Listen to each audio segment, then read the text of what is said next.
பொதுவாக பலவிதமான திருட்டு சம்பவங்களை கேள்விப்பட்டிருப்போம். ஆனால் இந்த திருட்டு சம்பவம் சற்று வேற ரகம்தான். மதுபோதை ஆசாமி ஒருவர் அரசு சொத்தின் மீதே கை வைத்த சம்பவம்தான் போலீசாரையே அதிர வைத்துள்ளது.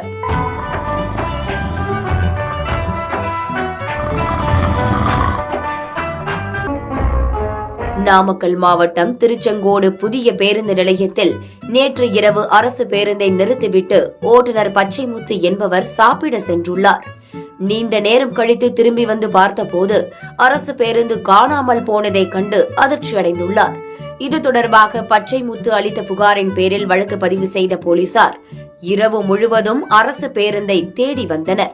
அப்போது சங்ககிரி அருகே உள்ள தீரன் சின்னமலை நினைவிடத்திற்கு அருகே பேருந்து நிற்பதாக போலீசாருக்கு தகவல் கிடைத்தது. தகவலின் பேரில் விரைந்து சென்ற போலீசார் பேருந்தில் ஏறி பார்த்தபோது மதுபோதை ஆசாமி ஒருவர் ஹாயாக படுத்திருந்தார். பின்னர் அவரை காவல் நிலையம் அழைத்து வந்து விசாரணை மேற்கொண்டதில் ஊத்தங்கரையை சேர்ந்த சண்முகம் என்பதும் வேலை தேடி திருச்செங்கோட்டிற்கு வந்தது தெரிய வந்தது. அப்போது மது அருந்திவிட்டு அரசு பேருந்தை ஓட்டி சென்றதும் போலீசாரின் விசாரணையில் தெரிய வந்துள்ளது.